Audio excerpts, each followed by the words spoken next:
بسم الله الرحمن الرحيم. وبالسند المتصل منا إلى الإمام الهمام الحافظ الحجة أمير المؤمنين في الحديث محمد إسماعيل بن إبراهيم المغيرة بن برزبة الجعفي البخاري رحمه الله تعالى، نفعنا الله بعلومه وفيوده، آمين يا رب العالمين.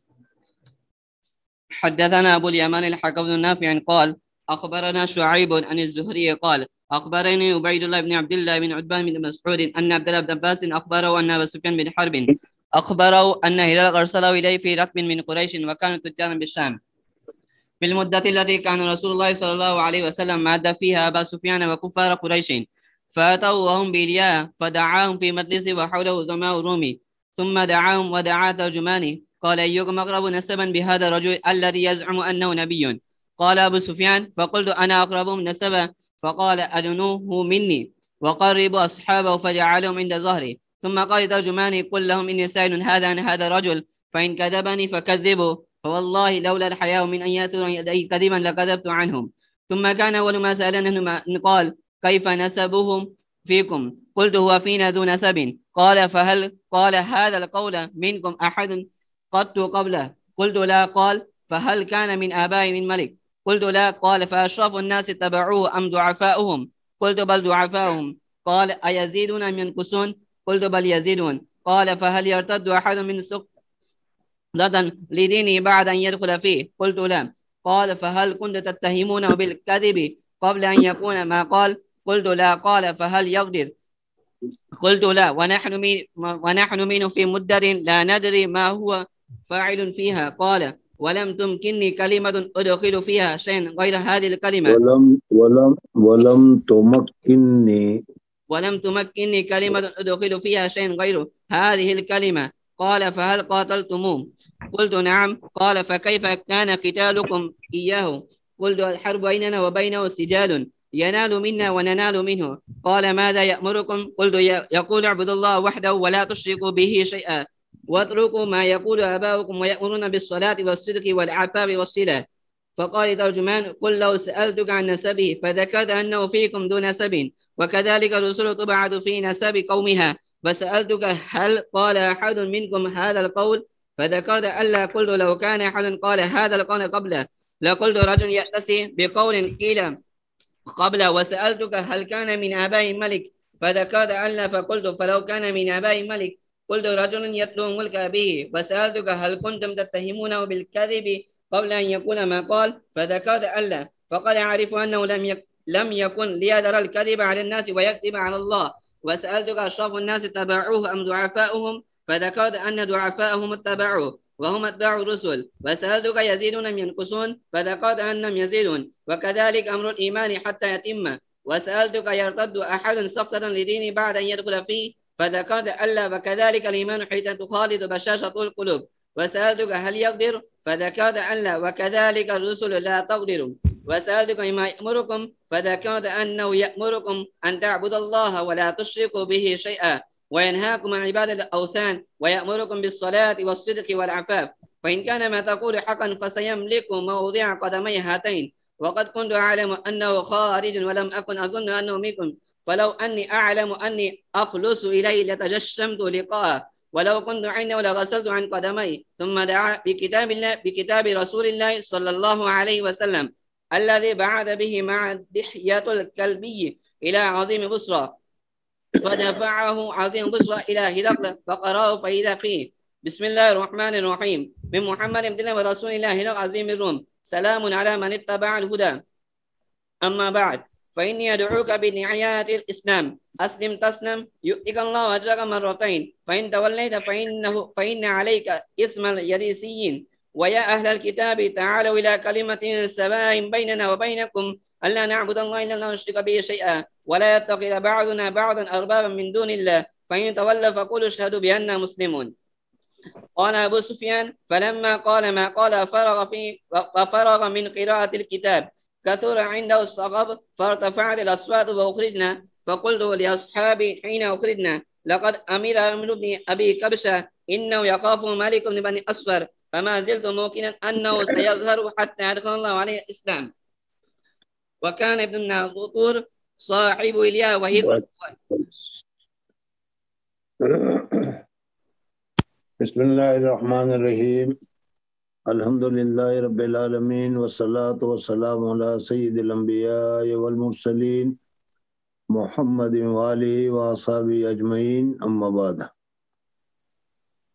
صلح حدیبیہ کے بعد حضور اقدس صلی اللہ علیہ وسلم نے کفاروں کی طرف سے 10 سال کے لیے جنگ بندی کا موقع مل گیا، تو حضور اقدس صلی اللہ علیہ وسلم نے دنیا کے دوسرے ملوک اور دوسرے حکمرانوں کو اسلام کی دعوت دینے کا ارادہ کیا، اور اس سلسلے میں حضور اقدس صلی اللہ علیہ وسلم نے خطوط لکھے، اور وہ خطوط اس زمانے کی 2 سپر طاقت جو تھی، ان رومن امپائر اور اسی طریقے سے ایرانین، حضور اقدس صلی اللہ علیہ وسلم نے ان کو خط لکھے۔ اس میں رومن امپائر کو جو خط لکھا تھا، ہرقل کو جو خط لکھا تھا، وہ خط کی تفسیر حضرت ابو سفیان رضی اللہ تعالیٰ عنہ نے حضرت عبداللہ ابن عباس رضی اللہ تعالیٰ عنہ سے ذکر کی، اور حضرت عبداللہ ابن عباس رضی اللہ تعالیٰ عنہ نے اس کو ذکر کیا، اور یہ حدیث آپ حضرات کے سامنے چل رہی تھی۔ میں نے بتایا تھا کہ یہ حدیث لمبی حدیث ہے، اور کیف کان بدء الوحی میں آخر میں امام بخاری رحمۃ اللہ تعالیٰ علیہ نے ذکر کی ہے، اور بتا دیا کہ نبی جو ہوتا ہے، وہی جو ہوتی ہے، وہ ان اوصاف کے آدمی کے اوپر طاری ہوتی ہے جس میں یہ چیزیں ہو جو حضور اقدس صلی اللہ علیہ وسلم کے اندر اللہ تبارک و تعالیٰ نے رکھی تھی۔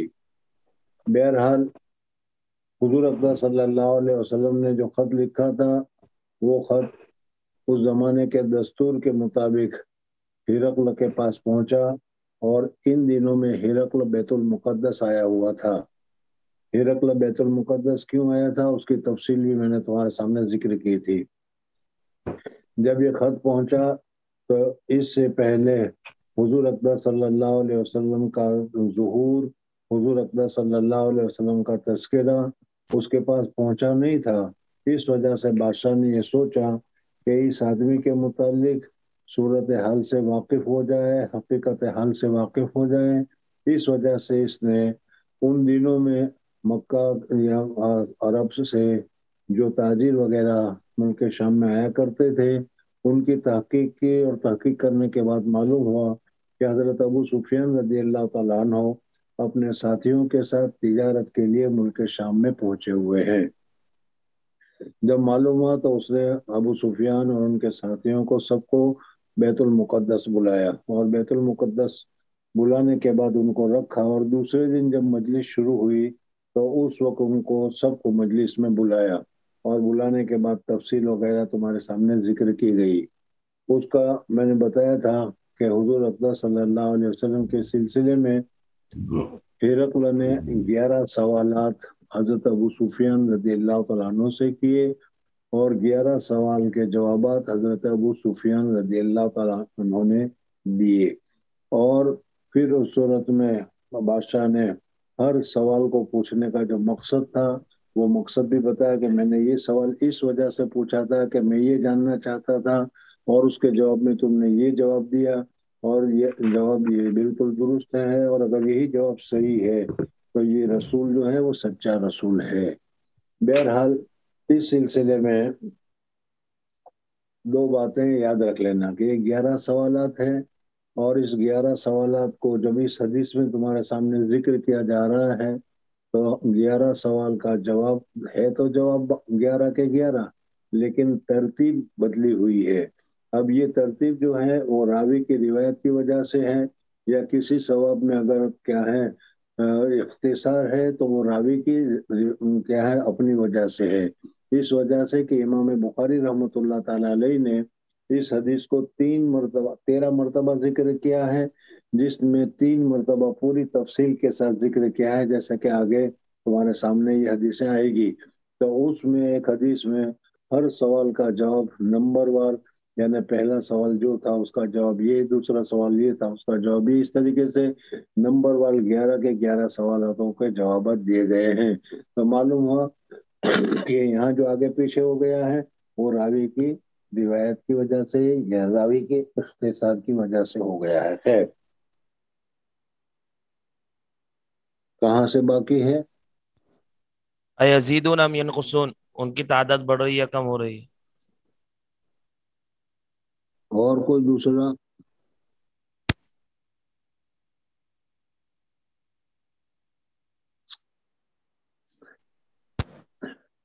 کتنا تم لوگوں کو بخاری کے درس کے ساتھ شوق ہے وہ معلوم ہوتا ہے اس کے ذریعے سے. ایک کو بھی پتہ نہیں کہاں چھوڑا تھا. یہ مکمل ہو حضور گیا تھا اکبر ایسی. صلی اللہ علیہ وسلم، حضور اکبر صلی اللہ علیہ وسلم کے سلسلے میں یہ چیزیں تمہارے سامنے 5 سوال اور 5 سوالوں کے جوابات تمہارے سامنے گزر چکے تھے. چھٹا سوال تھا وہ یہ تھا کہ کیا کوئی آدمی ابتدا میں تو مسلمان ہو جاتا ہے جوش میں آ کر، جذبے میں آ کر، اور پھر اس دین میں خرابی کو محسوس کرتا ہے اور اس محسوس کرنے کے بعد اس سے پھر رجوع کرتا ہے، ایسا ہوتا ہے یا نہیں ہے؟ یہ تھا کہ نہیں؟ جی یہاں سے باقی تھا.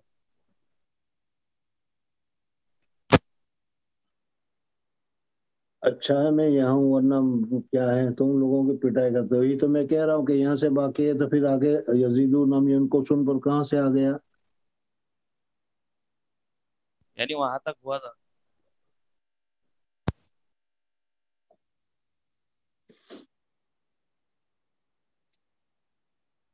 اصل میں تم لوگوں کو سبق کے ساتھ تعلق ہی نہیں ہے. سن لیا تو سن لیا، نہیں سن لیا تو کوئی حرج کی بات نہیں. جو ایک تعلق ہونا چاہیے، محبت ہونی چاہیے، شوق ہونا چاہیے. میں نے اس سلسلے میں بتایا تھا کہ دیکھو بعض مرتبہ یہ ہوتا ہے کہ کوئی چیز نئی نئی نکلتی ہے تو اس کی خیر اور اس کی بھلائی اور اس کی اچھائی لوگوں کے سامنے آتی ہے اور فوراً اس کی طرف وہ متوجہ ہو جاتے ہیں. لیکن پھر اس صورت میں اس میں جو خرابیاں اور برائیاں وغیرہ ہوتی ہیں وہ جب بعد میں معلوم ہوتی ہے تو پھر اس کو وہ چھوڑ دیتے ہیں. اور اس قسم کی چیزوں کے متعلق میں نے 2 مثالیں بھی تمہارے سامنے ذکر کی تھی. ایک تو وہ خیر علو والے باپو کا ذکر کیا تھا کہ لوگ متوجہ ہو گئے تو کتنے متوجہ ہو گئے اور اب چھوڑ دیا تو کوئی اس کو جانتا بھی نہیں ہے. اور اس کے علاوہ دوسرا بھی میں نے تمہیں بتایا تھا کہ بعض مرتبہ کیا ہے، دوسری مثال کیا بتائی تھی؟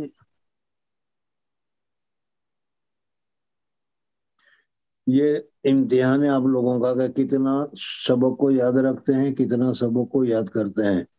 میں نے بتایا تھا کہ ابو العلا مودودی نے جب جماعت اسلامی کی ابتدا کی اور اس کے کیا ہے اصول قوانین وغیرہ جو سارے بتائے تو وہ اتنے اچھے تھے کہ جس کی وجہ سے لوگوں کو یہ ہوا کہ اسلام کی صحیح ترجمانی، اسلام کا صحیح ظہور اسی کے پاس ہوگا اور یہی کرنے والے ہیں. یہ سمجھ کر حضرت مولانا علی میاں ندوی رحمۃ اللہ تعالی علیہ، حضرت مولانا منظور احمد نعمانی رحمۃ اللہ تعالی علیہ اور اس کے علاوہ کیا ہے دوسرے بہت سارے حضرات ان کے ساتھ ہو گئے تھے. لیکن پھر جب ان کو پتا چلا کہ یہ تو سب کھوکھلی باتیں ہیں، صرف الفاظ ہیں، حقیقت نہیں ہے، تو پھر انہوں نے اسے رجوع کر لیا اور پھر چلے گئے. بتایا تھا کہ نہیں یہ؟ جی تو پھر کہاں گئے یاد رکھا تم لوگوں نے. اسی لیے میں کہہ رہا ہوں کہ ذرا توجہ رکھو، یاد کرو اور تکرار وغیرہ کرو تاکہ یاد رہے. یہ چیزیں ایسی ہے کہ وہ دماغ میں آنے کے بعد پھر وہ نکل جاتی ہے تو پھر معاملہ سب گڑبڑ ہو جاتا ہے. بہرحال بادشاہ نے کہا چلو آگے سے دیکھ لو. فل یغدرو قال فلیرتد احد منهم سخطة لدینہ، کیا کوئی آدمی اس کے دین میں داخل ہونے کے بعد دین کی خرابی یا دین کی برائی کو دیکھ کر پھر مرتد ہو گیا ہے، یا مرتد ہوا یا مرتد نہیں ہوا، ایسا کوئی واقعہ ہے یا نہیں ہے؟ تو اس کے جواب میں اس نے کہا قلت لا، میں نے کہا کہ نہیں ہے. قال فهل كنتم تتهمونه، اب یہاں پر بھی ایک سوال باقی رہ جاتا ہے. یہ حضرت ابو سفیان رضی اللہ تعالیٰ عنہ ہے. حضرت ابو سفیان رضی اللہ تعالیٰ عنہ کی بیٹی حضرت ام حبیبہ رضی اللہ تعالیٰ عنہ، یہ پہلے کسی آدمی کے ساتھ نکاح میں تھی، پھر وہ ہجرت کرنے کے بعد ملک شام چلے گئے تو ان کا شوہر جو ہے وہ خود دین سے مرتد ہو گیا. تو حضرت ابو سفیان رضی اللہ تعالیٰ عنہ کا داماد خود مرتد ہو گیا تھا. پھر حضرت ابو سفیان رضی اللہ تعالیٰ عنہ نے اس کے جواب میں لا کیوں کہا؟ تو اس کا جواب یہ ہے کہ حضرت ابو سفیان رضی اللہ تعالیٰ عنہ کا جو داماد مرتد ہو گیا تھا، وہ مرتد دین کی خرابی کی وجہ سے نہیں بلکہ دنیا کی لالچ کی وجہ سے ہے۔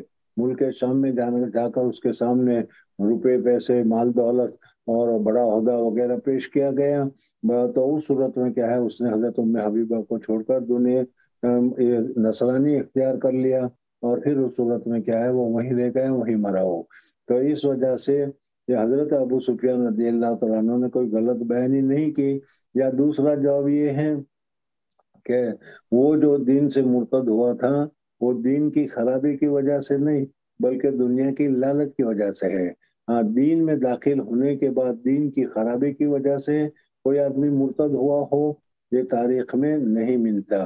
اس وجہ سے حضرت ابو سفیان رضی اللہ تعالیٰ عنہ کا جواب دینا کہ لا بالکل صحیح ہے۔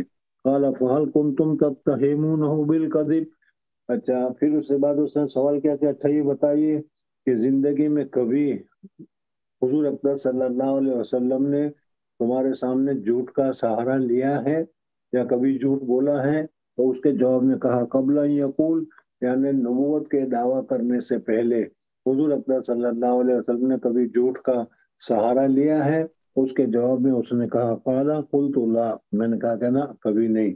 یعنی حضور اقدس صلی اللہ علیہ وسلم نبوت کے دعویٰ کرنے سے پہلے 40 سال تک حضور اقدس صلی اللہ علیہ وسلم ان مکہ مکرمہ میں رہے، اور مکہ مکرمہ میں حضور اقدس صلی اللہ علیہ وسلم نے اس طریقے سے پاکیزہ زندگی گزاری کہ ہر ایک نے حضور اقدس صلی اللہ علیہ وسلم کو نام کی جگہ پر صادق الامین کا لقب دیا، یعنی سچ بولنے والا اور امانت دار۔ یعنی 40 سال میں کبھی ایک مرتبہ بھی حضور اقدس صلی اللہ علیہ وسلم نے جھوٹ نہیں بولا۔ یہاں پر ایک بات اتنی اپنی طرف سے یاد رکھ لو کہ اللہ تبارک و تعالیٰ نے ہمیں جو رسول عطا فرمایا وہ صادق تھا، سچا تھا، جس نے زندگی میں کبھی بھی جھوٹ نہیں بولا۔ حضور اقدس صلی اللہ علیہ وسلم کو جھوٹ بہت ناپسند ہے، حضور اقدس صلی اللہ علیہ وسلم نے جھوٹ کی بہت برائی کی ہے، لیکن آج کل حضور اقدس صلی اللہ علیہ وسلم کے ماننے والے یا حضور اقدس صلی اللہ علیہ وسلم کے دین پر چلنے والے جھوٹ کا بہت ہی سہارا لیتے ہیں، جو بہت ہی برا ہے۔ اس وجہ سے ہمیں عہد کرنا چاہیے، ارادہ کرنا چاہیے کہ انشاءاللہ اب تک جو کچھ ہو گیا ہو گیا، لیکن آج سے انشاءاللہ کبھی جھوٹ کا سہارا نہیں لیں گے۔ انشاءاللہ۔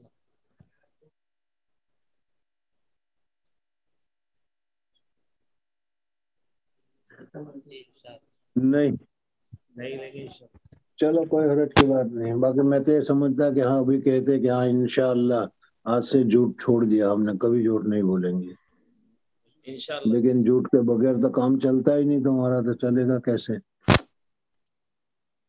قلت لا هل يقول ما قال كنتم تتهمونه بالكذب قبل ان يقول قال ما قلت لا۔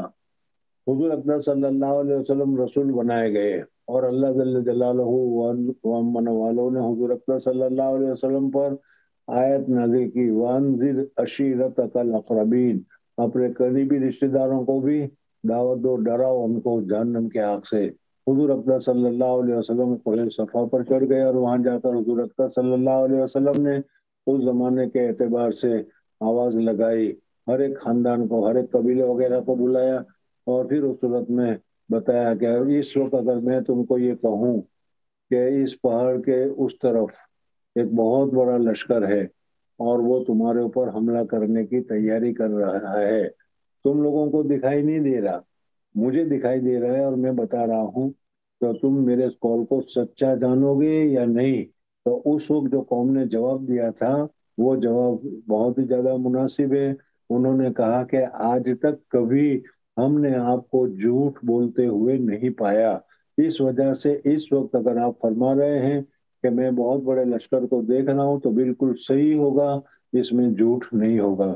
بہرحال حضور اقدس صلی اللہ علیہ وسلم نے نہ تو نبوت سے پہلے نہ نبوت کے بعد کبھی جھوٹ کا سہارا لیا ہی نہیں، حضور اقدس صلی اللہ علیہ وسلم نے کبھی جھوٹ بولا ہی نہیں، بلکہ جھوٹ کی کیا ہے برائی